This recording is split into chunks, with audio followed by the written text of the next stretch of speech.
압도적 재미 매불쇼. 자, 그러면 빠르게 경제 살리러 지금 출발합니다. 경제. 가뜩이나 시간이 없는데 너무 많은 분들을 모셨네요. 세 분이나 오셨네요. 네. 왜냐하면 지금 경제 이슈가 굉장히 중요합니다. 중요합니다. 지금 우리가 중요한 기로에 서 있어요. 네. 이때 잘하면 부동산 딱 안정화시킵니다. 중요합니다. 이때 잘하면 주식 5천 갑니다. 그렇습니다. 이때 잘하면 민생 살아납니다. 네. 워낙 중요한 시기이기 때문에 각 분야별 최고의 전문가를 모신 거예요. 일단 민생 파트 안진걸이잖아. 민생 파트. 네네네네. 안진걸 민생 파트 예. 맞죠? 인사하지도 마세요. 시간 없어요. 예. 그리고 반갑습니다. 부동산 파트. 부동산 파트. 이광수잖아. 이광수. 최고죠. 맞잖아. 예. 그리고 주식 관련해서 지금 상법 개정안 통과돼서 이제 첫 단추 했잖아. 예. 이때 기세 몰고 가야 되잖아. 예. 박시동이잖아. 박시동이지, 박시동. 네, 안녕하세요. 박시동입니다. 네, 감사합니다. 자, 민생 챙깁니다.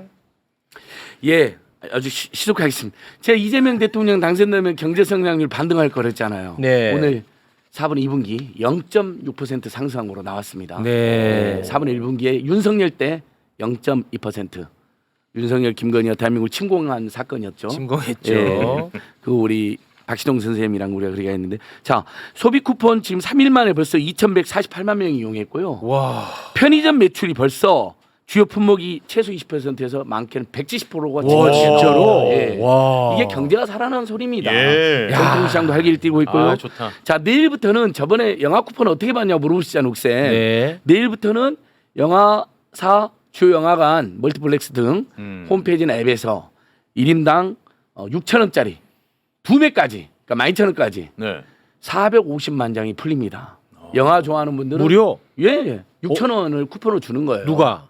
정부에서 예산으로. 오. 영화로만. 여행, 숙박, 문화, 체육시설, 관람시설 이런 그건 데를. 선착순이라는 예, 거죠? 선착순입니다. 안타깝게. 그러니까 네네네. 빨리 내일부터 25일부터거든요. 네. 근데 이게 수요일은 문화가 있는 날에서 영화표가 7,000원이에요.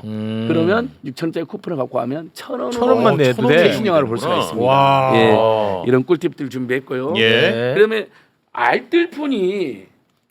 알뜰폰에서 알뜰폰이잖아요. 요금이 저렴해서 네. 이 정가운내 알뜰폰 있죠. 이 문제 있는 이 극우 사기 집단. 알뜰폰 요금이 2배예요. 아, 알뜰폰. 이동통 3,4요금보다 비싸요. 아. 그래서 어저께 음. 12번 보여주시면 어제 갔다 왔습니다. 또 방통위 앞에 가서요. 정가운 살포 즉각 퇴출해라. 이진숙은 뭐 하고 있느냐. 아무것도 안 해. 오죽한 민원연에서 이진숙 백서를 만들었어요. 이거 한번 보여주세요, 여러분. 우와. 아니 세상에 우리 민주언론 시민연합에서 나 이런 건 처음 봤어요. 빵점짜리 빵진숙 이진숙 악행 백서. 민원연이 만든 거예요? 민원연이 와. 얼마나 열받았으면 시민단체가 이런 거 만들겠습니까. 아. 근데 보니까 이렇게 명백하게 알뜰폰 취지를 악용하고 신도들 또는 지지자들에게 경제적 폭력이 차고 있는데 조사를 안 해요. 100일이 되는 동안. 이진숙 그럼 빨리 사퇴해라. 네. 그래서 네. 100일째 정가운 지키기 이진숙 그냥 당장 사퇴해라. 민생경제원에서. 아, 그거는 방통위에서 해야 되는 건데. 예. 이거 보세요. 정강훈. 어. 나는 돈 좋아해. 굉장히 좋아해. 난 또 좋아해. 굉장히 좋아해. 그래서 지금 참여연대 홈페이지 가보면 참여연대가 이걸 주도하고 있는데 아. 퇴출 촉구 1만인 서명을 받고 있습니다. 아, 퇴출 촉구야. 네, 정강훈 퇴출. 정말 이런 서명들은 간단하게 할 수 있으니까 참여연대 홈페이지 가셔서 네. 도와주시고요. 참여연대. 예, 뒤에 이제 우리 이광수 박시동 선생님 이야기가 중요한 게 많으니까 3번 한 번만 보겠습니다. 여기까지만 하고 좀 제가 쉬겠습니다. 예. 네. 3번 여기까지만 정말 하고 우리나라 네. 구청장 중에 체육 MC를 가장 많이 닮은 구청장. 진짜 성동구청장 정원호를 진짜 소개합니다. 예. 정원호 예, 성동구청장. 이분이 왜냐하면 자 그저께 예. 민생회복지원금 이틀 만에 우리 임세훈, 오동현, 안진걸을 초대하셔가지고 민생회복지원금 홍보 사용 캠페인을 했어요. 아, 네네네. 그래서 정원호 TV에 생방송했는데 예. 보는 순간 체육 MC가 떠올라가지고 제가 사진 가져왔습니다. 아, 최욱 씨는 왜 이렇게 닮은 사람이 많아? 아니 진짜 닮았잖아요. 아니, 저분 기분 나쁘지. 모범적으로 생긴 체육 정원호. 그쵸? 기분 나빠. 저분. 아니요, 정원호 청장님이 매불쇼 나오는 게 한번 소원이라고 합니다. 아. 근데 제가 소개를 하냐면 이분의 지지율이 무려 7번 한 번만 보여주실래요? 아, 일을 잘해요? 아, 어마어마한 분입니다. 아, 진짜죠. 예. 성동 구민 지지율이 93%라는 기네스북에 나올 만한 예? 예? 여론조사가 한번 있었습니다. 아 이거 진짜 여론조사 있는 거예요? 진짜로 있죠. 저기 안진걸 TV 그 정은호 TV 공동 방송에 올라간 겁니다. 아니 또 뭐 어떤 특정 유튜브 채널에서 아닙니다. 폴 돌린 거 아닙니다. 아니면 뭐 그런 거 명태균 그러니까- 끼고 한 거 뭐 그런 거 아니에요? 아니요 전혀 아닙니다. 네. 그러니까 어느 정도냐? 왜 제가 이번을 자 구민들을 위해서 본인이 전화나 문자를 다 받아요. 번호를 공개해서. 민원을 받는다고 네, 직접 저처럼. 네. 구청장인데 네. 예. 그리고 스마트 쉼터에 가보면 뭐 더울 때나 추울 때나 따뜻하고 시원하게 다 해놓고 핸드폰 충전할 수 있도록 하고 앉아있을 수도 해놓고 그다음에 마을버스 기사님들 힘들잖아요. 네. 마을버스 기사님들이라든지 필수 노동자들은 수당을 또 줘요 구청에서. 그 필수 노동하는 분들이 더 긍지를 가지고 더 구민한테 잘하는 거예요. 아니 구민 민원을 직접 받는다고 진짜 너 한번 사실입니다. 해봐 지금 해봐. 네. 에이 진짜 정원호 많겠어. 송동시장님 진짜? 안 짰어요 지금. 근데 바빠고 못 받을 수도 있죠. 아이 아니 모르죠. 그러니까 그럼 콜백을 해주셔요 이번은요. 에이 설마.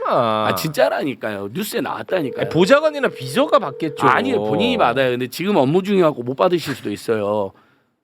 에이, 민생복지본부 이거 뭡니까 이거 전화 홍보에- 받지도 않는 거. 아니 지금 일하고 계시겠죠. 아 알겠습니다.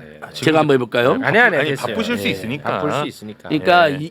대한민국에 이런 구청장님 있다는 거 네. 다른 시군구 광역도지사 특히 오세훈과 너무 비교가 돼요. 예. 아 오세훈. 예, 정말 아. 서울 시민의 삶을 파괴하는 오세훈과 내가 성동에 살아요라고 오히려 성동 구민들이 이 정은호 구청장 별명이 성동구 대통령이에요. 제2의 이재명.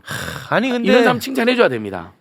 오세훈이는 그 또 소비 쿠폰 이런 거는 정말 하책이라고 또 지금- 까불고 있더만. 아니 자기는 하는 게 아무도 뭐 없는데 하는데, 남의 정책을 오세훈이는. 공격하고 예. 세상에 그 15만 원 나중에 이제 10만 원 더 들어오면 그거 갖고 집값이 오른다는 거짓말하면 됩니까? 아, 정말 너무 아니 오세훈이 좀 어떻게 좀 해봐요. 예, 최선을 다해서 대응하고 있습니다. 더 열심히 네, 대응하겠습니다. 더 열심히 네. 부탁드리겠습니다. TBS도 망가뜨려갖고 지금 TBS 노동자들이 1년째 급여를 못 받고 있어요. 오세훈 한 사람 때문에요. 아유, 그 개인 그야말로 사감으로 한 거 아닙니까? 네, 그렇죠. 자기가 TBS 싫다는 유만으로 시민의 방송인데 이런 이 사람 반드시 퇴출해야 됩니다. 제가 정말 전력을 다하겠습니다. 네.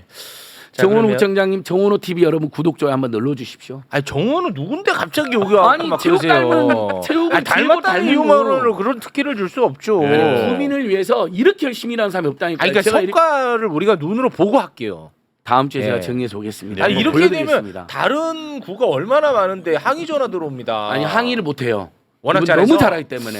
그럼 저희가 저희가 정말 정평이 났어요. 확인해서 한번 해보겠습니다. 제가 다음 주 한번 정리 한번 예. 해볼게요. 예. 자 그러면 이제 부동산으로 가겠습니다. 부동산. 이광수 소장님. 예, 일단 6.27 부동산 대책 이후 서울의 아파트 부동산이 빠르게 안정되고 있고요. 안정화되고 일단 있고. 거래가 줄고 있고 가격도 하락하고 있습니다. 네. 더 중요한 건 아니 근데 그 항의 댓글이 하나 달린 게 봤는데 요건 좀 일리 있어 보이는 댓글이라 제가 한번 항의 차원에서 한 말씀 드려보겠습니다. 네, 네.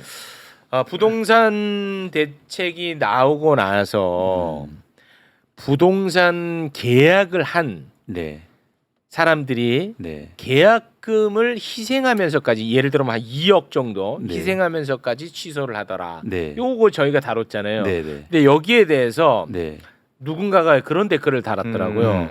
계약금 2억을 네, 희생한 것이 아니라 그거 뭐 소위 말하는 뭐 자전거래 네, 지가 그냥 올리기 위해서 가짜로 계약 걸어두고 그거를 취소한 것 아니냐. 네.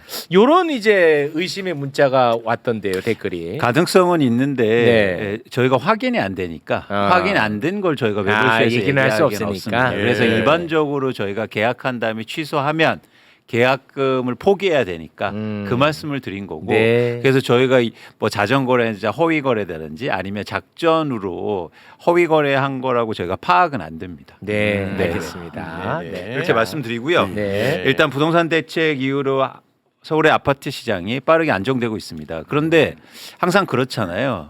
이번 대책은 끝난 게 아니고 시작이죠. 네. 시작입니다. 앞으로 계속돼야 됩니다. 그래서 이제 계속되는데 지금 언론이라든지 전문가라든지 잠깐만 정원호 청장 전화 온 것 같아요. 전화 왔어요, 진짜로. 어떻게? 전화 받아보세요. 받아보세요. 왔어요. 네. 욕 먹는 거 아니야? 아니요. 아, 저 매불쇼의 최욱입니다. 예, 전화하셨습니까? 아, 예, 저 죄송합니다. 갑자기 전화드려 죄송한데 좀 매불쇼의 최욱이라고 합니다. 안녕하세요. 네, 예, 예. 죄송합니다만 지금 방송 중인데요. 방송이요? 예, 지금 생방 중인데 우리 청장님이 예. 그 성동 구민들 민원을 직접 전화로 받는다라는 얘기가 있어서 이게 사실인지 팩트 체크 차원에서 제가 유튜브계의 손석희거든요. 그래서 아유, 이렇게 유명인. 네, 우리 또 팩트 체크를 해야 되는데. 예, 중요합니다. 진짜로 그 구민분들의 민원을 직접 전화로 받아서 그걸 해결을 해주십니까? 진짜입니까? 주로 문자로 합니다. 아, 메시지. 제가 이제 전화는 회의도 들어가고 뭐 현장도 나가고 하면 문자는 남아 있잖아요. 네. 그렇죠. 예, 공개된 대단하신데요. 예, 문자를 받아서 네. 제가 그걸 뭐 거의 당일날 이야. 이렇게, 예. 아니 그 왜 그렇게까지 열심히 잘하시는 겁니까? 아니 그렇게 하라고 뽑아주셨잖아요. 와. 아니 그 지지율이 그 90% 이상 구 자체 지지율이 90% 이상까지 올라갔다는 게 사실입니까? 그 한국 리서치인가요? 하여튼 여론조사 기관에서 오. 우리가 하는 그 조사가 있습니다. 그렇습니까? 네. 예, 좀 아마 그 최욱을 닮았다는 얘기를 좀 들어보신 적이 있습니까? 뭐 가끔 예. 그 기분이 어떤지만 팩트 체크 한번 해보겠습니다. 영광이죠. 대단히 고맙습니다. 이렇게 네. 유명인하고 닮았다는 게 또 그리고 인기도 좋으시잖아요. 그런가요? 네. 특히 진보적인 분들한테 아주 인기가 좋으셔서 예. 제가 아주 저 보수인데요. 그러신가요? 예. 그렇게 자꾸 뭐 갈라치기 하지 마시고요. 네. 구민은 진보 보수 없습니다. 예, 제가 그렇게 생각하고 일하고 있습니다. 대단히 고맙습니다. 네. 우리 구청장님이 너무너무 행정을 잘한다고 하셔가지고 한번 좀 힘을 좀 실어드리고자 전화드려봤습니다. 힘내시기 바라겠습니다. 감사합니다. 네. 대단히 고맙습니다. 감사합니다. 야. 와, 진짜 바로 전화가 오네요. 맞잖아요. 진짜네. 전화다. 오. 문자를 다 이거는- 주고받았나니까요. 진짜요? 그래서 네. 제가 이런 사람이 민주당 소속 확실히 민주당 소속이 달라지고 더 잘하고 있다는 거 알려드리려고 한 겁니다. 이거 좋았어요. 왜냐하면 네. 못하는 것만 비판했지 우리가 그러니까요. 잘하는 걸 칭찬한 적은 없거든요. 저희는 앞으로 잘하는 것도 계속 소개를 하자고. 발굴해내야 네, 됩니다. 그러니까 예전에 네. 뭐 논산의 이재명, 황명선, 성동 이재명, 정은호 이렇게 유명했어요 이분들이요. 뭐 혹시 뭐 이렇게 돈 받고 하고 뭐 이런 거 전혀 걸리면 돈 진짜 받기는 제가 이분을 위해서 견마지를 다 하고 있습니다. 돈도 안 받고. 뭐 자리 받고 이런 거 민생회복 하면 지원금 그걸로 같이 네. 삼겹살 하나 먹은 게 전부입니다. 화요일 날. 이거 자리 받고 뭐 이런 거 하면 큰일 아무것도 납니다. 없어요. 성동 갈 일 없어요. 저번에 강의했는데 강의료도 못 받았어요. 네. 그 강의료 받아야 돼. 말을 못 하겠네. 잘 됐네. 부청장님 그때 강의료 안 나왔어요. 예, 알았어요. 실무자 실수 있었던 것 같아요. 민원은 아니 개인 나 그거 문자로. 진짜 그거 서운하더라고. 그걸 문자 보내시면 네, 되는데 아니 방송에서 근데 그러셔요. 참 또 그거 있잖아요. 네. 그런 걸 못 보내잖아요. 알겠습니다. 우리가 또 예. 자기 이야기 우리는 못 일단 하잖아요. 자 부동산 챙겨야 예, 됩니다. 죄송합니다. 네, 부동산으로 갑니다. 예. 어제 안진걸 TV에도 나오셨어요, 정은욱 장님. 예. 자, 예, 부동산. 죄송합니다, 죄송합니다. 예, 뻘쭘하네요. 네. 네. 그 이제 6.27 대책 이후로 어쨌든 부동산 시장이 안정되고 있는데 부동산 시장은 굉장히 크고 계속 변화가 있기 때문에 계속 대책이 필요한 거죠. 네. 그런데 이제 보수 언론이라든지 일부 이제 전문가들이 무슨 얘기하냐면 공급이 이제 필요하다 네. 이런 얘기합니다. 근데 맞습니다. 제가 말씀드렸잖아요. 공급은 불가능하다. 네. 지금 어디에서 내가 사고 싶은데 갑자기 아파트를 지을 수 있습니까? 불가능하죠. 예. 그래서 일단 그거는 장기적인 계획이고 다음으로 나올 정책들 이런 것들이 이제 꾸려져야 되는데 그 중에서 제가 가장 주목하는 건 사실은 전세 대출이에요. 전세 대출. 예, 그러니까 한국의 부동산 시장이 조금 더 안정되기 위해서는 앞으로 전세 대출에 대한 어떤 정책이 나와줘야 됩니다. 규제? 그러니까 규제라고 하면 뭐라고 할까 공정한 그런 대출 정책이 필요하다. 저는 이렇게 보고 있고요. 왜냐하면 그 이유가 있어요. 뭐냐면 그러니까 갭 투자 방지책. 그렇죠. 그러니까 이거 한번 보시죠. 갭 투자 방지책. 그러니까 첫 번째 제 차트를 한번 봐주시면 이게 전세 대출 잔액인데 10년 전에 우리나라 전체 전세 대출은 21조 원 정도 됐거든요. 예. 근데 10년 후 지나서 지금 2024년 말 기준으로 해서 전세 대출 금액이 190조 원이나 증가했습니다. 엄청난 거죠. 네. 근데 이렇게 전세 대출이 증가하는 건 전세금의 인상으로 이어지고 전세금이 인상되면 어떻게 될까요? 많은 사람들이 당연하게 갭 투자로 뛰어드는 거죠. 아. 왜냐하면 전세가가 오르니까. 오르니까. 그래서 사실은 이 금액이 전세 대출 그러니까 전세금 대출액이 사실은 부동산의 투자와 투기 수요고 연결되는 거예요. 그래서 정확히 보시는 것처럼 서울 아파트의 가격과 연관성, 상관성이 굉장히 높은 거죠.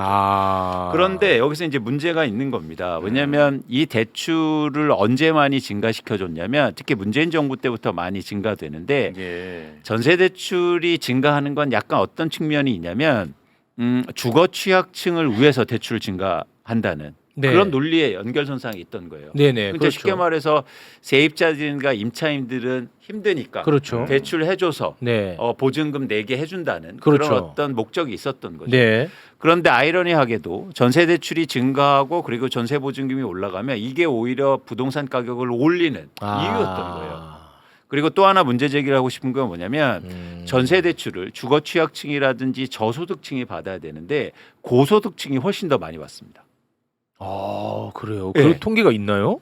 두 번째 표를 보시면 야, 이거는 중요한 통계네. 네, 우리나라 전세 자금 대출 중에서 63.7%가요 고소득 상위 30%가 대부분 받아요.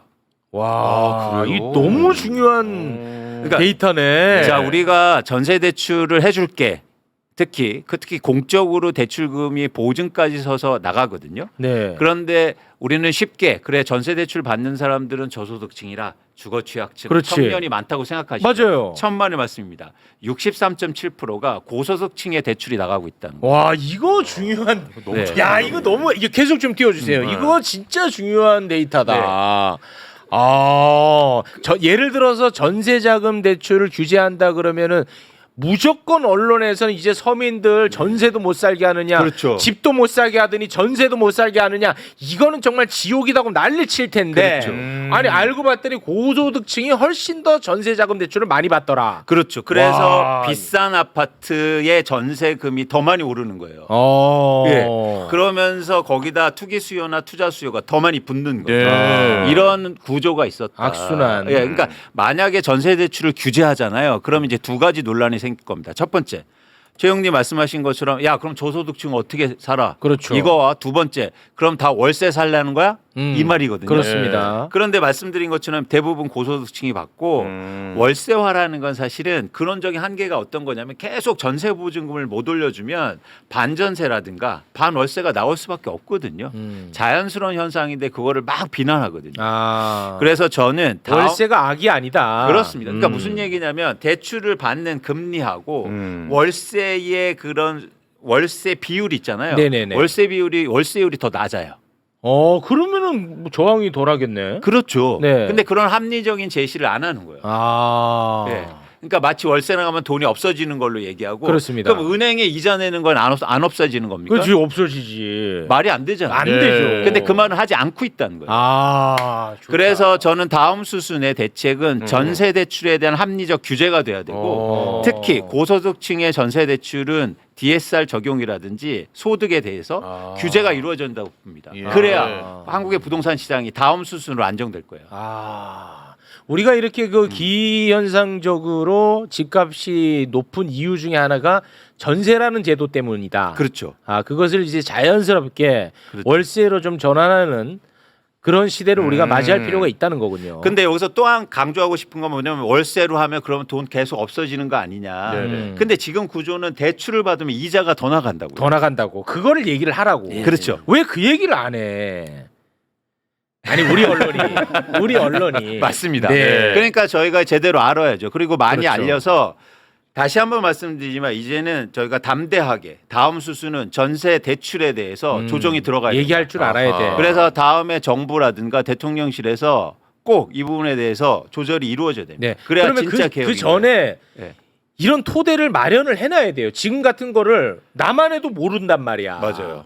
이런 얘기를 하셔야 이게 합리적인 말씀이잖아요. 그렇죠. 알아야 정책이 먹힌다고. 맞습니다. 그래서 여러분들도 많이 이야기를 하세요. 전세 네. 대출이 막 저소득층에 가고 주거 취약층에 가는 게 아니었다. 그렇습니다. 그래서 이게 오히려 대출을 많이 할수록 저금리가 대출이 들어오고 유동성이 확대되니까 그렇죠. 부동산 가격이 오르고 가격이 매매 가격이 오르면 자연스럽게 전월세 가격도 오를 수밖에 없어요. 예. 악순환인 거죠. 그렇습니다. 이게 전형적으로 바닷물이에요. 그렇습니다. 예. 근데 이런 거 이제 부동산 정책 비판할 때는 대한민국 기득권들이 어찌나 그렇게 또 저소득층을 챙기는지 그렇죠. 그때는 항상 저소득층 죽일 맞아, 거냐. 맞아요. 꼭 나오는 단어가 있어요. 서민. 서민. 네. 어찌나 그렇게 따뜻한지 몰라. 그때는. 그리고 오세훈 항상 약자. 약자. 예. 누구를 약자라고 하는 겁니까 도대체? 뭐가 다시 한번 얘기하지. 뭐 너는 강자니 그럼?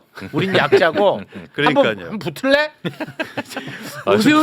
오세훈은 지가 강자라고 생각하는 자입니다. 네. 그러니까 진짜. 약자란 말 하면서 근데 약자로 오히려 진짜 다시 한번 괴롭히는 정책을 펼쳐요. 네. 두 번째로 실은 두 번째로 싫은 정치인이 예. 오세훈이다라는 예. 것을 어렵게 고백을 하셨습니다. 윤석열 다음으로 오세훈. 네. 네. 자 다음으로 되게 중요한 얘기 짧게 하나 드릴게요. 네. 이제 LH 개혁을 많이 LH. 말씀해주시죠. 이제는 이재명 중요합니다. 대통령께서도 아주, 네. 네, 이재명 대통령 전문 분야입니다. 네. 뭐라고 정확하게 언급하시냐면 LH가 택지를 조성해 민간에 매각하는 구조에 근본적인 문제가 있다. 그렇지. 그래서 새로 임명된 이제 후보자죠. 이제 국토교통부 장관께서도 이제 LH의 개혁을 전면적인 네. 개혁을 얘기하고 있는데 우리가 그럼 여론으로 받쳐줘야 될 거예요. 받쳐야 돼. LH가 그럼 뭐가 문제인지 어떤 문제냐면 그렇지, LH는 그렇지. 어떤 사업을 하고 있냐면 네. 쉽게 말해서 택지 개발을 해요. 네. 그래서 그걸 팔아서 음. 그래서 그 돈으로 공공주택 임대 사업을 해요. 이 구조로만 보면 굉장히 좋아 보이죠. 네. 그죠? 택지를 개발해서 그거를 판 다음에 이익이 생기면 그 돈으로 저소득층이나 아니면 주거 취약층을 위한 공공임대주택을 건설하는 겁니다. 좋잖아. 좋죠. 네. 그런데 문제가 뭐냐면 이 택지를 너무 싸게 팔아요. 민간업자한테 너무 싸게 팔아. 그러면 안 그렇죠. 되지. 그렇죠. 네. 그래서 거기에 문제 지적을 정확하게 하신 거예요. 택지를 조성해서 민간에 매각하는 구조에 문제가 있다. 매각하는 게 문제가 아니라 예. 너무 싸게 팔고 있다는 거예요.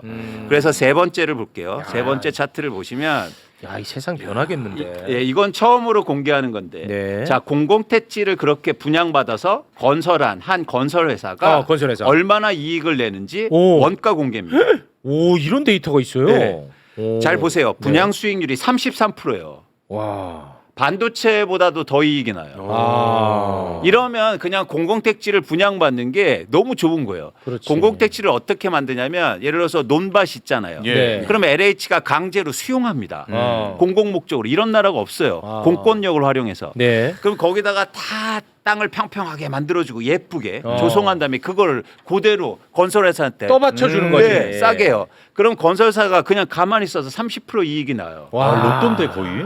그러니까 마지막 장을 볼게요. 대표적인 회사가 있습니다. 호반건설이라고요. 네. 예. 이 회사를 볼게요. 네. 이 회사가 어떻게 하냐면 네네. 어떻게 했냐면 네. 이 택지를 이제는 입찰한단 말이죠. 예. 워낙 인기가 많으니까. 워낙 인기가 많으니까 어. 경쟁이 심해요. 네네. 그러면 한 회사당 한 표밖에 없잖아요. 근데 막 자회사를 만들어요. 그래서 벌떼 입찰에 들어가요. 관계 없는 것처럼. 그럼 확률이 높아지잖아요. 그러니까 예. 매불쇼 1, 매불쇼 2, 매불쇼 3 해갖고 다 입찰을 해. 그렇죠. 그럼 확률 높여. 그렇죠. 예. 와. 그래서 거기서 따온 게 얼마냐면 공공택지를 개발해서 심지어 5,800억 원의 분양 매출을 이뤘고 거기서 1조 원이 넘는 이익을 냅니다. 호반건설이. 예. 와. 참 진짜. 이게 다 대부분이 공공택지가 그렇게 분양받아서 사업을 해서 분양받아서 그러니까 대신 이익을 이렇게 냈다는 건 어떤 얘기인가요? 아파트가 누구한테 분양받았다는 거잖아요. 네. 개인들한테 국민들한테 비싸게. 비싸게 했다는 거죠. 그렇죠. 그래서 이익이 나오니까 예. 이 구조를 깨자는 거예요. 그럼 결국은 업자들만 좋고 국민들은 힘들고 그리고 LH도 결국은 이거 뭐 세금으로 운영되는 거니까 또 국민들 힘들어지고 그쵸. 업자만 좋아져. 그렇습니다. 근데 이걸 왜 한 번도 문제 삼지 않았어? 그러니까요.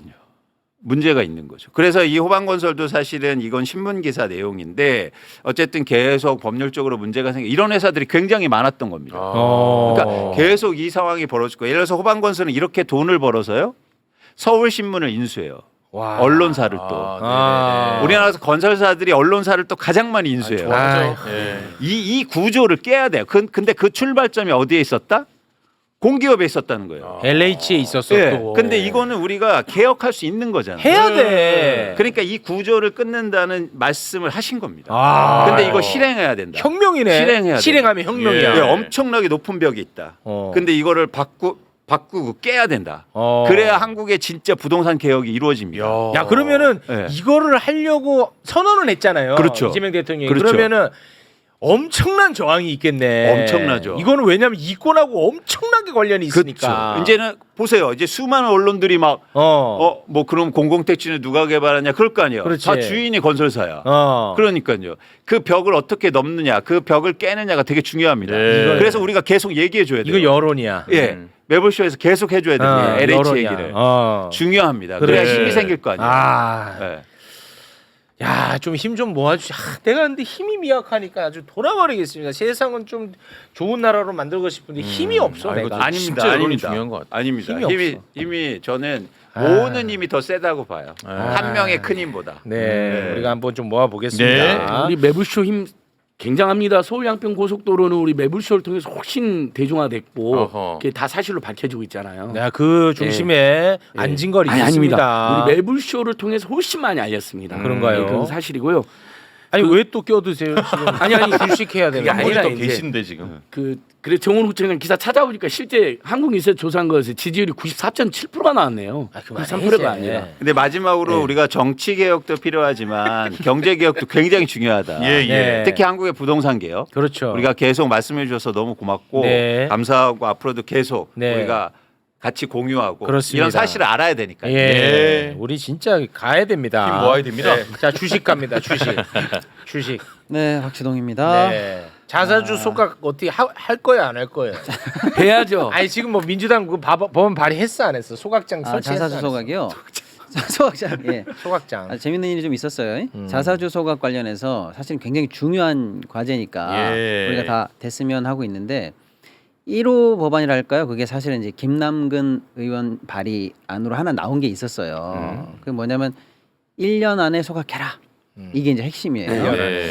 그래서 이제 사실은 이제 그게 본회의 통과된 건 아니고 발의를 한 발의? 거잖아요. 아. 근데 이제 워낙에 중요한 내용이고 더군다나 민주당 발의니까 네. 시장이 그걸 민주당의 당론 내지는 통과가 유력한 안으로 우리가 믿어버렸어요 이미. 아 믿었어? 네, 그 그래서 시장에 반영됐겠네. 반영됐죠. 어. 그래서 김남근 의원 발의가 끝나자마자 바로 그 다음날 자사주 지분 많은 것들이 죄다 상한가 치고 막 아 난리가 반영됐어. 났었어요. 근데 근데 사실은 우리가 국회에서는 보통 뭐 법안 1, 법안 2, 법안 4 이렇게 다양하게 나오면 나중에 다 수기하면서 묵잖아요. 그래서 이제 하나의 법안으로 만들어가는 과정이 있잖아요. 네. 근데 이제 김남근 의원님 발의안이 시장이 이미 민주당 발안으로 믿어버린 다음에 네. 다른 의견을 가지신 분들이 이제 발의 2, 발의 3 이런 게 나온 거죠. 뭐예요? 그래서 일단 아무튼 그게 이제 약간 시장에서 혼란이 뭐야 있었어요. 말 애매모호하게 하지 마. 아니 그 말씀드릴게요. 민주당도 잘못하는 그렇지, 거는 그렇지. 비판을 아니 아니, 우리가 맞아요. 아니 민주당을 위해서 살아요? 맞아요. 좋은 나라를 위해서 민주당을 도구로 쓴다고 하지 않았어요? 그동안에? 맞아요. 왜 말을 안 해? 할게요. 근데 예. 오늘 주제가 이게 아닌 것 같아서 길어질까봐 그런 거예요. 자, 그래서 예. 예를 들면 이제 번호상으로 2번 누구야 누가 방해? 법안이 박지원 의원이 또 방해한 거 아니, 아니야? 박지원. 아니, 들어보세요. 아무튼 아니야? 그래서 김현정 의원님이 다른 법안을 이제 네, 발의를 네, 했는데 네. 의원님 법안은 일단은 3년 유예하면서 유예. 자사주를 소각하자 이런 것처럼 발의안이 됐어요. 김현정 의원. 예. 그러니까 이제 시장에서는 김남근 의원 발은 1년 소각인데 이건 왜 3년 소각이야? 네. 후퇴한 법안이 점점 나오네. 네. 라고 이제 오해를 딱 한 거죠. 아, 시장에서 오해했어. 오해할 만합니다. 아, 오해란 표현을 하셨군요. 예. 그런데 이제 갑자기 김현정 의원님은 네. 그거 내가 진의가 아닌데 아. 나는 무조건 3년 이건 아니었고 네. 왜냐면 법률로 기한을 딱 정하면 너무나 움직일 수 없기 때문에 법으로는 3년으로 열되 대통령령으로 3년 안에서 무조건 땡길 수 있도록 약간 버퍼를 둔 거고 네. 내 진위는 난 김남근 의원 발의안보다도 더 빨라. 이게 내 본심이야. 라고 생각했는데 어쨌거나 메시지가 시장과 소통이 안 된다는 걸 느끼신 거예요. 우리 사실 매불쇼 영향입니다. 아, 지지난주에 저희가 얘기했거든요. 얘기했어요. 네. 3년은 너무 길다. 너무 길다. 잘못하면 지금 1년 갖고도 자사주가 막 빠져나가는데 맞아. 3년은 너무 길다. 3년 너무 길다라고 했더니 김현정 의원님이 이건 내 진위와 다르게 시장과 내가 소통 미스가 난 거야. 그럼 난 진의대로 다시 발의하겠어라고 해서 수정 발의가 나왔어요. 매불쇼의 힘입니다. 매불쇼의 김현정 힘. 의원님 고맙습니다. 맞아요. 고맙습니다. 그래서 김현정 의원님은 오히려 김남근 의원님 발의보다 그렇지. 더 센 게 나왔어요. 경쟁해야 돼. 그렇지. 경쟁하란 말이야. 이거는 좋다. 그리고 뭐라고 하냐면 이게 내 진이에요, 여러분. 좋아. 네. 경쟁과 뭐냐? 소통. 신규 자사주 그건 그냥 당장 소각이야. 오. 당장이야, 당장. 예. 와. 이 법 통과하고 나서는 그냥 당장 소각이고. 이거 좋네. 기존 자사주 6개월 소각이야 이러면서 와. 더 세게 들었어. 김현정 의원. 더 세게 들었어. 김현정 의원님. 아유 너무 고맙습니다. 대단히 고맙습니다. 욕 많이 먹으셨어요. 그래서 저희가 다음 대권 주자. 김현정 의원님 대단히 고맙습니다. 우리가 지역구가 평택병입니다. 평택병 얘기해줘야 돼. 네, 이야기해줘야 됩니다. 잘한 것은 잘한 것은 잘한 거죠. 잘한 것은 칭찬하고. 그렇습니다. 평택병. 그래서 어쨌거나 시장 개혁 조치에 대해서 민주당 의원님들이 이렇게 진심이다. 아유 예. 고맙습니다. 시장과 소통한다. 뭔가 아, 오해가 있다. 예. 우리 개혁 의지 후퇴하지 않는다. 아, 고맙습니다. 이걸 지금 입법 발의로 보여주고 그런 건 있다. 좋네요. 요건 진짜. 여기 자사주 테마. 네, 예. 자사주 때만은 그 정도 정리하고요. 네. 또 근데 이제 또 다른 테마들이 계속 나올 겁니다. 제가 볼 때는. 왜냐? 감추지 마. 안 감죠, 안 감죠. 감추지 마요. 아니 민주당이 안 감죠. 고구라며 언제는. 오케이, 안 감죠 갈게요. 네. 근데 왜냐면 개혁 조치가 앞으로 줄줄이 대기 중이잖아요. 네. 그것마다 그러면 저항이 있기 때문에 네. 앞으로 할 얘기가 많아요 우리가. 네. 오늘 주제 들어갈게요. 이제. 오늘 주제 갑니다. 오늘 주제 이겁니다. 자, 배임죄를 폐지하자는 내용이 지금 불이 붙었어요. 배임죄 누구야? 자, 들어보시죠. 그다음에 또 세트 일단 들어봐. 일단 그다음에 본질을 자, 알고 일단 자, 분노를 하자. 경영 판단의 원칙을 넣자 한 세트가 불이 붙었어요 지금. 네. 자, 이제 들어갑니다. 네. 이게 왜 불이 붙었냐면 솔직히 이게 좀 오늘 제가 지금 도전을 굉장히 느끼고 있어요. 이거는 법학 박사급 논문들이 몇 개가 나와야 될 주제인데 아 그래요? 이걸 제가 어떻게 10분 내에 빨리 설명할까가 되게 어려워요. 지금 과제입니다. 조금 어렵구나. 진짜 어려워요. 그리고 법 얘기 중에서 경제 의미를 뽑아서 우리가 해야 되잖아요. 경제 코너니까. 그렇죠. 자, 말씀 드려볼게요. 네. 세상은 OX가 아닙니다. 그렇죠. 네. 일단 우리가 상법 개정안 지금 현재 통과된 것 중에서 제일 의미 있다고 한 게 뭔지 기억나시죠? 네. 이사, 회사의 이사들이 말이죠. 그동안은 회사를 상대로만 충실을 다해라라고 돼 있었는데 이제 주주의 주주한테도 최선을 다해라라는 걸로 바뀐 거 우리가 그건 안단 말입니다. 그렇습니다. 이걸 일단 킵해 놓으시죠. 네. 자, 그러면 회사 이사 입장에서는 의무가 하나였다가 두 개가 된 거예요. 네. 쉽게 말하면 와이프만 책임져야 될 가장이 이제 애까지 책임져야 되는 의무가 두 개가 됐다. 기억하시죠? 네. 여기까지 딱 해놓고 넘어갑니다. 네. 자, 그런데 형법에 가면은 배임죄라는 게 있어요. 이것도 어렵지만 쉽게 말씀드릴게요. 배가 뭐냐? 배신할 때 배자예요. 배신. 배신할 때 왜야? 너 배신하지 말 때 그 배. 네. 이 배임죄 때 임은 뭔데? 임무. 너가 이런저런 임무가 있으면서 그거 배신해가지고 사리사욕 챙기고 회사에 손해줬어? 그러면 너 감옥 가. 그 배임. 이게 배임이에요. 내가 최진봉 교수님한테 출연료 많이 주는 거 이 배임이야. 알겠지? 이게 배임이라고. 합방 잘못하면 입장에서는 걸려요. 진짜로 걸려요. 진짜 네. 걸리. 이게 배임입니다. 네, 네, 네. 계속해 자, 주시고요. 그럼 이제 배임으로 감옥을 보내려면 첫 번째 개념으로 뭐가 확정돼야 되냐? 너 임무가 뭔데? 이해되시죠? 그렇지. 네 임무랑 상관없이 회사에 손해 나가는 건 개인 상관없어요. 근데 그렇지. 임무를 맡은 자가 쉽게 말하면 예. 그 임무에 배반했으니까 너 감옥 가잖아요. 음. 근데 이 배임에서 너의 임무를 확정할 때 이걸 회사로 돌려볼게요. 회사의 사장, 이사의 임무가 확정이 돼야 될 거 아니에요. 그렇죠. 그동안의 임무가 뭐였다고 그랬어? 아까 좀 전에 상법에 임무가 하나. 너 회사를 위해서 최선을 다해라. 회사를 위해서. 근데 너 그거 배신 때렸어? 그럼 너 감옥 가. 이제 이 임무가 상법상의 임무가 형법상의 배임으로 넘어가려면 원래 임무가 뭐였는지를 상법에서 따지게 돼 있단 말이에요. 근데 상법의 임무가 뭐가 됐어요 지금? 두 개가 됐죠. 그게 생겼죠. 그럼 배임으로 가면 어떻게 돼요? 배임 처벌 가능성이 올라갔죠. 올라갔지. 예, 쉽게 말하면 옛날에는 회사한테 잘못했으면 감옥 갈 뻔했는데 이제는 주주한테 잘못해도 잘하면 감옥 가겠네. 네. 이게 중요합니다. 예. 그래서 우리는 상법 개정됐다고 너무 좋아했어요. 시장 개혁 조치니까. 네. 그런데 재벌들은 이 생각하는 거예요.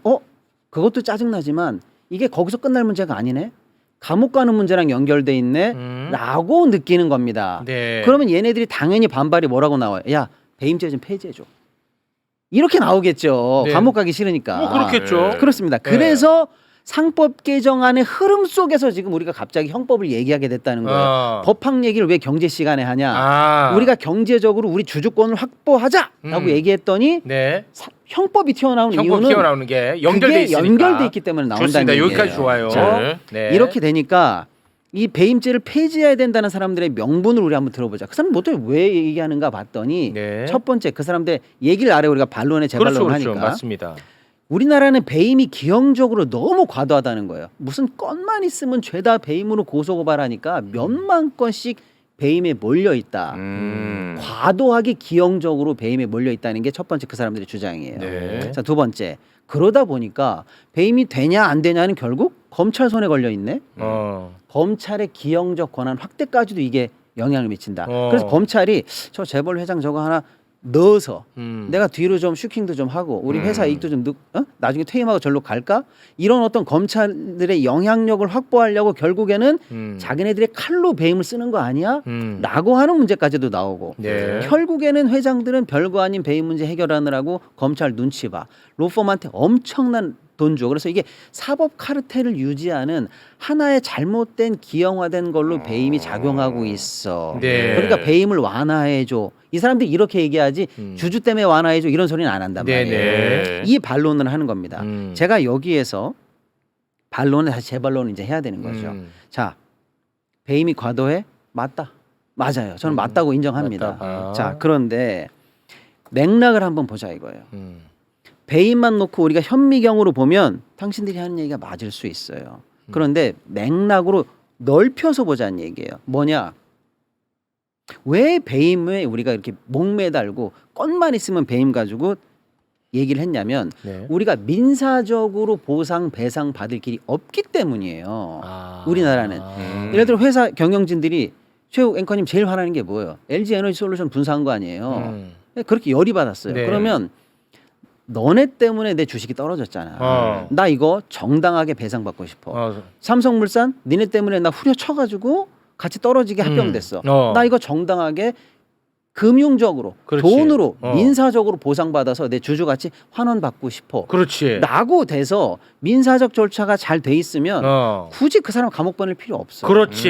그런데 우리는 그 절차가 엉망이라는 얘기 지금 아무도 안 하는 겁니다. 그 얘기를 빼. 예, 그러니까 배임만 놓고 현미경으로 보는 거예요. 근데 그게 왜 우리가 배임에 매달리냐? 민사 조치가 없어. 우리나라에. 없으니까 야 그거라도 야 배임으로라도 좀 처벌받아라 이거야. 바로 그거예요. 그거였어. 좋았어. 그러니까 배임을 말하는 사람들이 삼라만상 모든 문제를 배임으로 해결하기 때문에 문제 안 하고 하는데 같은 논리로 왜 우리가 삼라만상 모든 문제를 배임으로 보겠어?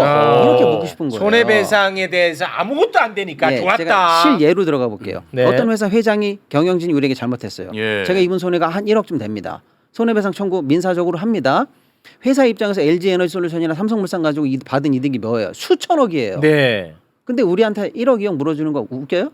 웃겨요. 이거는 일도 아니야. 일도 아니야. 그리고 3심 끌어 막 질질 끌다가 야 한 2억 주라 그래. 지쳐 떨어졌을 때 충분히 그 2억 주고도 잘못한 짓을 하고 맙니다. 그렇습니다. 그리고 그 2억 받으려고 개인 생활은 파탄이 돼요. 파탄 납니다. 예, 3심 나야 이기지도 되니까. 못해 이기지도 그리고. 못해. 그러니까 안 돼. 그러면 재벌들이나 큰 회사가 두려움을 느끼는 민사적 절차는 뭐게요? 개인 소송은 절대 두려워하지 않아요. 네. 집단 소송을 집단 소송만 두려워합니다. 두렵겠죠. 집단 소송을 두려워해요. 네. 그래서 우리나라도 집단 소송이 들어왔어요. 네. 근데 여기서 제가 말씀드리겠습니다. 우리나라는 세계에서 가장 누더기인 집단 소송제를 가지고 있어요. 6심이에요. 6심. 60이야? 우리는 지금 1심, 2심, 대법원까지 3심이라고 알고 있잖아요. 그 모든 사법 절차가. 네. 예. 증권 관련한 집단 소송은 6심인 나라예요. 우리나라는요. 왜냐? 소송 요건이 너무 까다로워. 주가 조작, 분식회계 이런 거 있죠. 허위 공시. 요것만 갖고 소송할 수 있어. 나머지는 소송이 안 돼. 그러니까 기업들이 잘못하는 수많은 불법 행위 중에서 요거 3개 말고는 니네들이 집단으로 덤벼봐. 우리는 게임이 안 돼. 그러네. 진짜. 소송 대상이 안 돼요. 둘째. 예를 들면 총주제 10,000분의 1을 모아야 돼. 우리가 어떻게 모아요? 못 모아. 현실적으로 안 못 모아. 된다니까. 예. 이런 여러 가지 조건이 걸려 있어요. 자, 그래서 우리가 그 힘든 조건을 겨우 맞췄다고 해볼게요. 그래서 저 회사 내가 경영진 집단 소송합니다. 라고 소송장을 딱 내. 그럼 회사가 어떻게 하는지 아세요? 이게 요건에 맞는 소송인지를 판사님 따져주십시오라고 하는 적격 심사가 3심을 가요. 이해되셨죠? 와 너무 예선전만 과한 거 아니야? 예선전이 3심이야. 예선이 3심이다. 와. 그런데 우리나라가 세계 유일한 제도가 뭔지 아세요? 예. 이 적격성을 따져달라고 하는 순간 본안이 정지돼요. 이게 세계 유일한 나라입니다. 아. 그러니까 예를 들어 본안도 따져가면서 야 나중에 미달나 있으면 다시 보완하든지 하면 돼. 일단 본소송하자 이게 아니고 판사님 10,000분의 1 모아왔는데 혹시 10,000분의 0.9999 되지 않았을까요? 저 사람 소송 위임장 받은 것 중에서 인감 하나 누락된 거 없을까요? 이거 따지느라고 3심 가요. 그러면 본안이 안 돼. 그래서 증권 관련한 집단 소송이 도입된 이래로 본안이 넘어가서 대법원까지 가거나 소송 개시된 게 정확하진 않습니다만 제가 낸 통계입니다만 11건밖에 안 돼요 지금까지. 우리나라 전체를 통틀어서. 아, 이건 근데 좀 그리고 심각한 것 가장 같은데? 유명한 뭐 동양그룹 CP 발행 사건이 있어요. 이거 너무 유명한 사건이라 인터넷 치면 나오는데 적격성 따지느라고 6년 갔어요. 6년. 아니 그 누가 하겠냐고. 누가 하냐고요. 그러니까 제가 이제 다시 결론. 해도 안 되고 하지도 못하고. 하지도 못해. 그러니까 보세요. 우리는 회사가 주주를 우습게 보고 무언가 잘못했을 때 민사적으로 보상받을 체계가 없다고 보면 돼. 없는 나라예요. 그냥 없다고 보면 돼. 그러면 약한 주주들은 어디로 가요? 검사님, 저 사람 좀 처벌이라도 좀 넣어주세요. 해라. 처벌이라도. 그래야 나하고 합의라도 할 것 같아요. 아니면 무서워서 저런 짓 못할 것 같아요라고 우리가 네. 배임에 매달리는 거예요. 예. 100번 양보한 게 배임이야. 예. 근데 그 맥락을 딱 잘라가지고 우리 왜 이렇게 배임에 기형적으로 매달리는 이상한 나라가 됐어라고 말한다는 거예요. 지금. 자, 그러면 여기서 이렇게 나가야 돼요. 상법 개정, 코리아 디스카운트 해소 같은 수많은 개혁 조치를 네. 하면서 네. 아유 우리 재벌들이 왜 이렇게 불편하셨어요? 그러니까 제가 배임 없애드릴게요라고 하는 건 거래가 안 된다는 거예요. 제 얘기는. 그래서 적어도 배임죄를 없애고 싶은 사람들한테는 저는 이렇게 거래를 해야 된다는 거예요. 상법 개정하고 빠트를 치지 말고 증권 관련한 집단 소송이나 징벌적 손해배상을 열어놓고 배임죄를 없애라는 거예요. 아니 근데 지금 예. 이 말씀을 하시는 이유가 지금 누군가가 배임죄 완화를 하자는 법안을 누가 발의했어? 지금 엄청 많은 사람들이 발의돼. 국힘에서도 발의돼 있고 민주당에서도 발의가 돼 있어요. 아 그래요? 아 진짜로? 그런데 민주당에서 발의했기 때문에 시장에서 갑자기 불이 붙는 거예요. 그럼 국힘이 발의한 건 저 사람들은 뭐 재벌 편이니까. 국민의힘은 어차피 힘도 없고 예. 기대도 없고 걔네는 빼. 예. 왜냐하면 어차피 민주당 의지만 있으면 통과가 되니까. 그렇죠. 누구야? 이거는 여러분 쳐보세요. 아무튼요. 그래서 불이 붙은 거예요. 자, 그럼 감싸네. 안 감싸. 자기 욕 안 먹으려고. 자, 난 지금도 욕 맨날 먹고 있지만 네. 나는 나라 좀 좋은 나라 만들어 보자는 거 그럼요, 아닙니까? 자 들어보세요. 근데 이제 민주당 그럼 말씀드릴게요. 민주당에서 대표 발의한 의원님 김태년 의원이 발의했는데 김태년 의원님 왜 그러십니까? 아니 여기서 자 한번 일단 더 들어가. 들어봐요. 예, 뭐가 잘 있겠지. 이제 장치가. 이런 격가지를 얘기하면 너무 설명 복잡해지는데 예, 예. 김태년 의원님 말씀했으니까 제가 조금만 더 할게요. 네. 우리도 살인을 했어요. 살인. 그러면 그냥 살인죄 이렇게 법에 있는데 네. 부모님을 살인하면 더 나쁜 놈이죠. 이거는 네. 살인을 원래는 나쁘지만 더 나쁜 거잖아요. 네. 그래서 살인의 특별법으로 존속살인이 있어요. 맞아요. 똑같습니다. 배임이 있는데 네. 배임 중에서도 좀 더 나쁜 배임을 우리가 업무상 배임이라고 그래요. 아. 너는 남의 임무를 직업으로 하는 사람이 그렇게 잘못을 했어. 예. 이게 업무상 배임이에요. 아. 이런 구조가 있다는 걸 네, 이해하셨죠? 더 가중 처벌한다는 거죠. 예. 근데 이제 상법에도 특별 배임이라는 게 있어요. 특별 배임. 특별 배임. 예. 근데 이제 특별 김태년 의원님의 발의안을 정확하게 말씀드리면 네. 특별 배임을 없애버리겠다는 거예요. 가중 처벌을. 예. 근데 그거는 업무상 배임하고 형이 똑같기 때문에 없애도 된다는 거예요. 저는 그건 네. 동의합니다. 네. 동의해요. 그런데 그런 거 신경 쓸 때는 아닌 것 근데 같은데. 그렇죠. 근데 그거를 폐지하면 그런 분들은 나 특별 배임만 폐지하는 거야. 업무상 배임은 놔둘 거야. 중복이니까. 이거는 내가 이해하는데 그분들은 논리를 그렇게 얘기 안 하고 배임죄를 공격한다니까요. 배임은 나빠, 배임은 나빠. 이런 얘기를 하니까 나도 알면서 배임을 둬야 된다는 얘기를 하는 거예요. 넘어가 볼게요. 그런데 방금 우리가 이렇게 배임에 관해서 맥락 있는 얘기를 하고 나서 보니까 배임죄 없애기 쉬울 것 같아요, 어려울 것 같아요? 어려워요. 네. 배임을 못 없애. 그런데도 왜 계속 이런 얘기를 하냐면 중요한 건 뒤에 나옵니다. 뭐냐? 아까 제가 오늘 주제가 2개라고 그랬어요. 배임죄와 경영 판단의 원칙. 만약에 우리가 배임죄를 못 없앤다고 쳐봐요. 네. 그러면 배임죄를 적용하더라도 면책받을 수 있는 지우개 찬스가 있으면 되는 거 아니야? 이런 생각할 수 있죠. 네. 예를 들어서 우리가 법에 어떤 죄를 했다라고 하면 지우개 찬스가 있어요. 우리나라에서는 법률 용어로 조각 사유라고 그래요. 아, 네. 뭐 예를 들어 뭐 지우개. 정당방위라든지 바로 그거예요. 네. 살인을 했어. 음. 그럼 넌 살인죄를 일단 성립한 거야. 했어. 그런데 지워줄게. 왜? 어. 보니까 정당방위. 정당방위. 너는 뭐 어떤 잘못을 했어. 지워줄게. 왜? 너는 촉법소년이야. 음. 이런 지우개 찬스가 그렇지. 우리나라에 써 있어요. 그런데 배임에 특별한 지우개 찬스를 넣어달라는 거예요. 그거 이름이 경영 판단의 원칙이에요. 너 인물 가진 자가 그걸 혜택해가지고 회사에 손해를 주고 말이야. 이렇게 했어? 그럼 배임이 돼야 되는데 제가요. 경영하다 보니까 합리적으로 잘 판단했는데도 이런 일이 벌어졌네요. 그러면은 지우개 찬스. 네. 그 코에 걸면 코걸이, 귀에 걸면 귀걸이. 그게 경영 판단의 원칙이에요. 그래서 제가 이제 다시 한번 정리해 볼게요. 이 맥락을 이해해 보시죠. 우리는 상법 개정, 먼 개정, 자사주 해서 우리 주주권을 강화하면서 우리 시장을 개혁하려고 해요. 그랬더니 나오는 반작용이 뭐예요? 야, 배임죄 없애줘. 이거예요. 그랬더니 진짜야? 그랬더니 아니, 특별 배임죄만. 그럼 별거 아니네라고 했더니 말은 계속 배임죄를 없애달래. 안 될 것 같죠? 그러니까 끝판왕이 뒤에 있는 게 뭐냐? 경영 판단의 원칙이다라고 저는 판단하는 거예요. 왜? 배임을 아무리 적용하려고 해도 마지막에 제가 회사 경영 때문에 합리적으로 판단했고 사리사욕 없이 한 건데요. 그럼 빼줘. 이러면 지우개 찬스가 지우개. 된다. 그건 안 돼. 그래서 이 두 논쟁이 지금 불이 붙었다는 무슨 얘기입니다. 논쟁이야? 그거는 그야말로 재벌 마인드지. 네, 맞습니다. 자, 그래서 제가 정리. 오늘 시간이 없으니까. 그거를 정리. 잘못 읽었네. 그거는 그 민병도 의원님은 은지로 위원장이고요. 네네. 네. 민병대 네, 의원도 열심히 이렇게 하시죠. 함께 한 것 같은데. 네.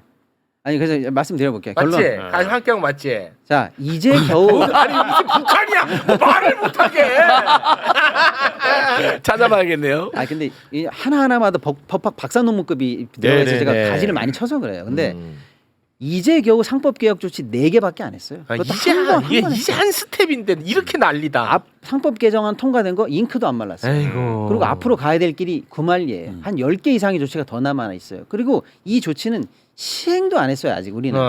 그런데 벌써 부작용을 염려하고 그러니까. 기업들의 무슨 경영이 어려워질 걸 염려하면서 기업들을 살리는 이쪽의 얘기들이 지금 이제 어마어마하게 물밀. 오늘 기사 쳐보세요. 그러니까. 앞으로 제가 설명해드릴게요. 다음에 포이즌 필, 황금주 뭐 별의별 얘기를 하면서 이게 필요하다는 얘기가 물밀듯이 나옵니다. 그러니까 안 된다니까. 그러니까 애초에 우리가 아니 자꾸 나를 입틀막 하셔서 내가 좀 불편한데 그래서 이런 게 이제 시작 우리가 진짜 단추 딱 하나 잠갔거든. 네. 근데 이거 목 조른다, 숨 그렇죠. 못 쉰다, 난리쳐. 네. 지금 잠글 게 남았는데. 그러니까 이거는 뭐 잠글 때는 뭐 어떻게 해야 된다. 이따 얘기가 하면 뒤에 개혁 법안을 어떻게 냅니까? 그래서 이게 중요한 겁니다. 맞아요. 예. 그래서 김태년 의원님이 그렇게 가시면 안 된다는 거고 여기 함께 합류한 분이 어떻게 을지로 아니 그 을들의 그 법안을 내신 분들이 민주당 내 개혁파들이 많아요. 그렇다면 우리가 좀 더 들여다봐야 되는데 예를 들면 이재명 대통령님이 기소된 거 뭐가 있습니까, 여러분? 5,503억이라는 엄청난 수익을 거둬들였죠. 미리 대장동 섭자한테. 근데도 더 많은 수익을 못 거뒀더라고 정치검찰이 배임죄로 기소를 해놨잖아요. 네. 그래서 배임죄가 현실적으로 이렇게 뛰어난 정치가나 행정가를 정치검찰이 사냥하는 수단으로 악용되는 면도 있어서 네. 대통령 그걸 경험했기 때문에 여러 번 배임죄는 요건을 강화해야 된다라고 말씀하신 적이 있어요. 그래서 김태년 의원 등이라든지 민병동 같은 개혁파들도 이분들이 경제를 잘하는 분들인데 배임죄를 없애는 게 아니라 진짜 합리적으로 정말 사회나 주주나 회사를 위해서 열심히 고민하고 합리적 판단한 경우에는 무조건 배임죄로 처벌해서는 무조건 배임죄라는 칼날을 들이대지 말자라는 거기 때문에 이건 충분히 일리가 있잖아요. 논의를 해야 되는 일리가 겁니다. 너무 없어요. 아니 진짜 왜냐하면 아니 아까 최욱이 MC도 우리가 상법 개정안이 왜 시작됐냐면 아니, 그렇죠. 원래 이번에 상법 개정안 아까 주주의 예. 이익 충실해야 된다. 그 솔직히 의미 안 해도 되는 거야. 네. 맞잖아. 근데 판사들이 매번 맞아요. 기업의 이익 모든 거 다 열어놔 버리니까 맞아, 정확해요. 일부 굳이 하나 더 넣은 거야. 네. 회사를 위해서 최선을 다해라고 할 때 이 회사도 전 세계 모든 나라는 회사와 주주라고 해석을 해요. 그렇지. 근데 우리나라만 야 글자가 회사라고 써 있으니까 주주 이익은 무시해도 돼라고 대법원 판결이 나왔으니까 굳이 그래서 우리가 넣는 거야, 법에 야 굳이. 주주 넣는다라고 해서 넣은 거예요. 네. 그러니까 근데, 이렇게 했으면 좋겠어요. 상법 후속 상법 개정 조치 그다음에 우리 코스피 5천 만드는 조치 확실히 취하고 그렇죠. 정치검찰이 악용했던 배임죄에 요건을 강화하는 것은 병행할 수 있지 않습니까? 저는 네. 그런 논의는 찬성이에요. 네. 그래서 제가 드리는 말씀이 아까 배임죄를 현미경으로 보면 문제가 있다고 한 얘기는 맞다는 거예요. 근데 우리가 아까처럼 배임죄에 매달린 이유는 맥락이 있잖아요. 그러니까 배임죄를 정상화하자. 또 과도하게 검찰권이 남용되는 부분도 충분히 있고 아하. 애매한 부분도 있다. 인정한다니까요. 네, 그러면 그게 되려면 네, 잠깐만요. 네. 네, 저희가 저 광고를 잠깐 좀 보고 와서 이어가야 될 것 같습니다. 네네. 네. 자, 저희는 잠시 광고를 좀 보고 와서 네. 주식시장 살려야 될 거 아닙니까, 예. 여러분? 주식시장 살리자는 거지. 뭐 누구를 저희가 뭐 비판하자는 겁니까? 맞습니다. 아닙니다. 맞습니다. 우리 네. 주식시장 살려보자는 거예요. 일단 광고 보고. 아주 옵니다. 좋은 논쟁입니다. 자, 제가 오늘 뭐 본격적인 이야기 또 음. 이어가기 앞서서 요 한 말씀만 좀 드리겠습니다. 또 욕 먹겠지만 아니 1000번 생각 같아가지고 칭찬받고 와 너 최고다 하다가 네. 딱 한 번 생각이 달라. 네. 그러면 너는 아웃이다. 맞아, 뭐 맞아. 너는 뭐 수박이다. 네. 꺼져라. 뭐 역겹다. 구독 취소다. 아, 왜들 그러세요? 아니 다 수박이면 그럼 뭐 누구랑 뭘 하실 건데요? 아니 그러면 비판은 할 수 있지만 너무 그렇게 좀 맞아. 안 했으면 좋겠지만 예. 여러분은 뭐든지 할 수 있습니다.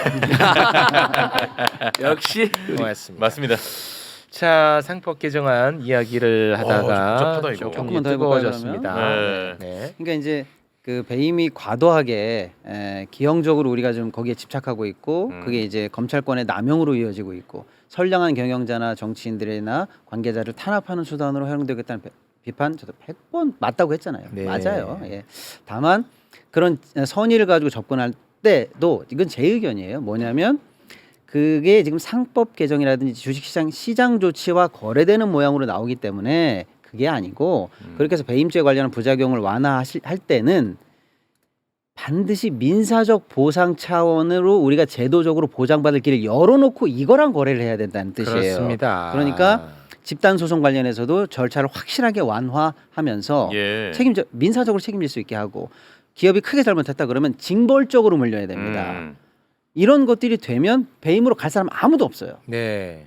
내가 돈으로 보상받을 수 있는데 왜 배임으로 맞습니다. 갑니까? 네. 네. 이제 그런 취지에서 배임 완화를 주장하시는 분들도 이쪽과 함께 그러면 우리도 이걸 보완하겠다 이런 얘기가 나온다면 오해가 없지 않을까 이런 게 제 개인적인 네. 생각이고요. 그렇습니다. 그래서 이제 경영 판단 원칙 관련해서 한 말씀만 더 드리면 지금 우리나라에서 이건 사실 미국 법에서 나온 얘기거든요. 아까 얘기한 것처럼 뭐 배임이나 이런 걸 잘못했더라도 이게 경영하다 보면 합리적으로 이렇게 한 건데라고 하면 면책해 주는 거예요. 지우개. 우리나라도 이미 판례나 이런 데서 상당 부분 많이 들어와 있어요. 근데 이걸 왜 명문화를 꼭 해야 될까? 이미 정상적으로 한 경영에 대해서 법원에서도 봐주는 경우가 많거든요. 네. 근데 왜 명문으로 넣어야 되냐면 이것도 제가 예리하게 말씀드리면 상법 개정이 됐기 때문에 그동안 이사의 의무가 회사에서 이제 주주 둘이 됐잖아요. 둘이 됐어요. 네. 그래서 기존에 있는 경영 판단 원칙으로는 회사에 대한 상황에서는 경영 판단 원칙이 들어가면 면책이 돼요. 지금 판례로도. 네. 그런데 이제 주주가 생겼잖아요. 예. 근데 경영 판단 원칙이 들어가잖아요. 그럼 이 둘 다를 무력화시킬 수가 있어요. 그래서 지금 갑자기 이게 의미가 있어진 거예요. 그러니까요. 제도적으로. 네. 그러면 외국은 어떻게 하느냐? 미국이나 이런 데도 경영 판단 원칙을 적용할 때는 회사에 대해서는 확실하게 경영 판단 오케이. 네가 합리적으로 경영하다 그런 일이 생긴 거야. 면책. 그런데 주주 간의 이해 충돌이 있을 때 있잖아요. 이럴 때는 이거 적용 안 됩니다. 그렇잖아요. A 주주한테는 이득이고 B 주주한테는 안 좋아. 쉽게 그렇지. 말하면 지배 주주는 오케이, 소수 주주는 손해. 여기서 내가 경영 판단했기 때문에 일방이 희생돼도 좋다. 여기 그건 안 적용이 안 되지. 돼요. 그렇지. 그런데 여기서 우리는 그런 거 없이 배임에 관해서 경영 판단 원칙이 들어가면은 네. 그런 차별에 대해서까지 다 무력화시킬 수 있는 미세한 차이가 있어요. 네, 미세하지 않습니다. 네네네. 완벽하게 차이 날 겁니다. 이런 것까지 논의하다 보면 이제 법학 박사 논문으로 그러다 네네. 제가 짧게 얘기했습니다만은 네. 건전한 논의 얼마든지 좋은데 네. 아니 그러니까 지금 우리가 이 모든 논의가 일어난 이유가 핵심은 이겁니다. 이 어디서부터 출발했냐면 대한민국 사법부는 무조건 재벌 위주의 맞아요. 판결을 한다는 거야. 네. 실제로 그렇죠. 이미 그렇게 하고 있어. 그렇죠. 그게 문제가 됐기 때문에 그런 것들을 굳이 상법 개정안 등으로 보완을 하고 있습니다. 예. 이거를 알아야 돼요. 그렇죠. 근데 이제 막 시작하려고 했는데 오히려 저쪽에게 더 큰 방패, 그렇지. 더 큰 무기를 주니까 그러네. 예. 지금 개혁 조치가 나중에 무위로 돌아가는 거 그러합니다. 아니냐라는 우려를 하는 거죠. 네. 그러니까 저는 제가 잠깐 한 예. 말씀 드리면 어쨌든 가장 큰 목적은 제가 지난번에도 여기에 나와서 말씀드렸지만 오랫동안 기업이 쉽게 말해서 쌓아놓은 부를 국민들한테 나눠주지 않았던 네. 주주한테 나눠주지 않았던 게 문제잖아요. 그렇습니다. 그러니까 사실 이 누적된 문제가 계속 돼 왔던 거죠. 네. 여기에서 개혁과 변화가 일어나려면 그냥 저 개인적인 생각은 이렇거든요. 그러니까 뭐냐면 저희가 그러니까 주주가 그동안 계속 맡기만 했어요. 그런데 갑자기 이 시점에서 이제 친하게 지내자? 저는 안 된다고 봅니다. 때려야죠. 그렇지. 우리도. 그래서 저는 더 강력해야 된다. 더 강력해야 그렇죠. 돼, 사실은. 그러니까 그래야 우리가 바라는 진짜 개혁과 그리고 예를 들어서 코스피 5천으로 가는 거예요. 네. 사실 그래야 되지 않습니까? 그렇습니다. 그래서 저는 아까 최영님 말씀드린 것처럼 우리가 지금 처음이니까 네. 그럴수록 더 사실은 더 추진력을 달고 더 그렇습니다. 노력해야 된다. 네. 이렇게 그 추진력을 달고 가는데 아우 빨리 달리면은 너 다쳐 사고나 이런 얘기 할 때 아니라는 거지. 네. 제가 대안 한번 말씀드려 볼게요. 제가 이건 참여연대 있을 때부터 저희들이 주창을 했던 거기 때문에 사실은 이 주주가 할 수 있는 이 오너들의 전행이라든지 일부 이사들의 반회사적인 행위, 반주주적 행위를 견제할 수 있는 게 주주 대표 소송이 있고 주주 증권 집단 소송제가 있습니다. 예. 이 둘 다가 너무 요건이 까다롭습니다. 네. 주주 대표 소송은 회사한테 손해를 배상하게 만드는 거예요. 본인에게는 주주에게는 이익은 안 오지만, 그다음에 주주 집단 소송은 이제 주주 개개인에게 이제 손해를 배상해 만드는 거죠. 네. 그래서 뭐 이 민주당 의원님들이 낸 법안에 일리는 있지만 또 대통령도 그것을 계속 지적을 한 적이 있기 때문에 예. 일단은 더 강력하고 지속적인 상법 개정이 상당히 이루어진 이후에 그러합니다. 그래서 주가도 더 올라간 이후에 네. 그다음에 박시동 선생님 말한 것처럼 민사 소송을 훨씬 쉽게 주주 그렇죠. 대표 소송하고 주주 증권 집단 소송 이 두 네. 가지 네네. 있잖아요. 이 두 가지 아주 누구나 쉽게 할 수 있게. 그렇죠. 오남용 안 됩니다. 자꾸 오남용인데 이 소송 자체가 피곤하고 어렵고 돈이 드는 누가 오남용을 합니까? 그렇습니다. 네. 정말 열받고 소리가 심각하니까 맞지. 쾌락에도 안 해요. 맞습니다. 진짜예요. 네. 그다음에 그 오남용이 만약에 아니라 사문합니다. 예, 합리적인 경영 판단을 처벌하지 않는 거로 우리가 확보해 준다 하더라도 네. 제가 지난주에 말한 오너나 이사들이 주가로 장난치는 것은 지금보다 몇 배를 더 심각하게 처벌하고 폐가망신. 폐가망신에 만들고 징벌적 손해배상하기 위해서 아예 그 회사 경영에서 손을 떼게 만들어 버리는 거죠. 폐가망신. 네. 오너가 망한다 해서 그 회사가 망하지는 않습니다. 네. 우리 적선도 항상 이야기하는 것처럼 그렇습니다. 예. 이런 조처들이 선행되거나 네. 또는 전제된다면 일명 그 의원님들이 낸 법안도 네. 충분히 논의할 수 있을 것입니다. 그렇습니다. 지금 지금 이 어떤- 부분은 네. 막 그 의원님들을 혼내는 식으로 접근하기보다는 네. 한번 대토론 한번 해보자. 네. 무엇이 더 우선순위인가? 네. 그분들을 또 일리 있는 의견을 비판까지는 낸 거니까요. 그래서 비판 좋죠. 네. 아까 봐요. 김현정 의원 그렇죠, 비판 그렇죠. 받으니까 내가 그러면 어. 야 요거 좀 소통에 좀 문제가 있었네. 네. 내가 감수성 좀 문제 있었네. 바꾸잖아요. 비판 가능해. 근데 뭐 수박이다. 다 수박이면은 우장춘 박사냐고. 뭐다 수박이야 뭐만 하면. 이 법안을 낸 분들은 수박이 아니세요. 흔히 말하는 예. 민당의 대표적인 개혁파들이 많이 참여했어요. 제가 보니까. 그러니까 저희가 대신 이렇게 역전하는 거죠. 우리 매부리님들, 매불쇼도 우리들이 방금 저희들이 이렇게 우려하는 부분도 전달해드리고 전제나 병행돼야 될 걸 확실히 전달하면서 그걸 그 법을 동시에 내면 되잖아요. 그런 네. 조치들을 또는 선행하거나 네. 이렇게 수정 보완을 요청하면 건설적인 토론이 되지 않겠어요? 네. 맞습니다. 그러니까 이 자산 시장이 얼마나 민감하냐면 예를 들어서 지금 자사주 소각 얘기가 나오잖아요. 네. 지금 회사별로 지금 자사주에 관련된 공시가 쏟아지고 있습니다. 아. 그러니까 뭐냐면 예를 들어서 자사주를 임직원한테 나눠주거나 네. 팔거나 뭐 여러 가지 방법으로 지금 하려고요. 아 그래요. 그렇기 때문에 이 정책이라든지 법 같은 거를 굉장히 잘 구성해야 되고 네. 제가 항상 얘기 드리잖아요. 진짜 시장을 움직이기 위해서는 두 가지가 필요하다. 첫 번째는 뭐냐면 과거에 없고 예상치 못했을 걸. 그리고 예상치 못한 시점. 그렇지. 근데 이렇게 계속 알려지고 막 이렇게 하면 사실 진짜 개혁이 안 이루어질 수도 있어요.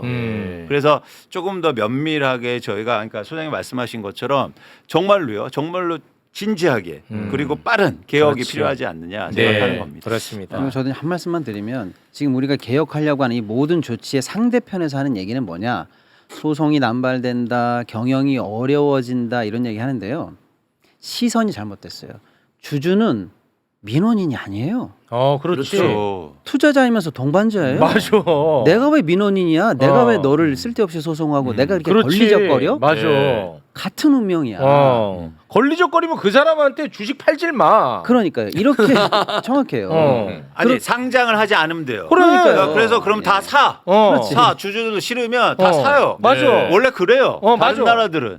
그래서 돈 주고 사요. 쉽게 말해서 시가보다 높게. 맞아요. 예? 그게 바로 맞습니다. 방식이고 그게 자본주의라는 거죠. 네, 맞습니다. 예. 그러니까 이제 그 모든 우리 주주들을 향한 백어택이 쉽게 말하면 우리를 민원인처럼 걸리적거리게 봐서 그래요. 이 시선이 바뀌어야 됩니다. 그러네. 그리고 정정당당하게 같이 가자고 승부하면 그러네. 다 해결될 문제들이에요. 아, 그게 아주 기본이다. 아주 원론적인 얘기네. 아니, 아, 너무 좋습니다. 맨날 주주가 주인이라면서요. 주주 자본주의라고 그러면서 맞습니다. 주주를 민원인 취급하면 안 되죠. 아니, 그리고 네. 주주가 소비자고 그렇습니다. 그리고 경제를 이루는 구성원이잖아요. 네. 자, 다시 한번 상장 주식회사 영어식 표현은 퍼블릭 컴퍼니입니다.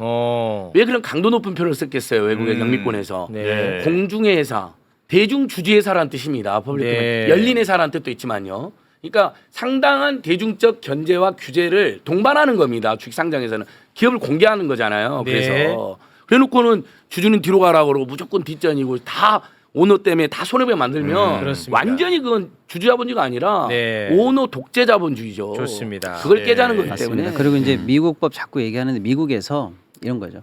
지금 경영자들이 하는 얘기가 좋다. 이것도 지키고 저것도 지키고 다 하다 보면은 무서워서 나는 언제 면책될 줄 알고 경영 못해. 하지 마 임마 그럼. 바로 진짜. 그거예요. 미국의 법 논리가 그겁니다. 그러면 하지 마. 그래. 하지 마. 그래서 그럴 가능성이 있고 누구한테는 뒤통수가 되고 누구한테는 상대적 손해가 되는 일을 걸러내서 하지 말라는 게 미국 법 논리예요. 네. 바로 그거예요. 그렇습니다. 우리가 그러자고 가는 겁니다. 네. 저도 지금 매일 욕 먹습니다. 욕 먹기 싫으면 채우게. 너 인마 하지 마 임마. 너는 뭐 맨날 칭찬만 받고 싶냐? 아, 누구한테 하는 대화. 누구한테 하는 저랑 얘기인지. 대화. 구독자한테 얘기하는 나랑 성찰을 나랑 대화하는 시간이에요. 거울, 예. 거울. 네. 나는 나도 비판합니다. 예. 얘 나라고 너 야 잘 들어. 너도 예외는 칭찬만 받을 건 방송하면 안 되지.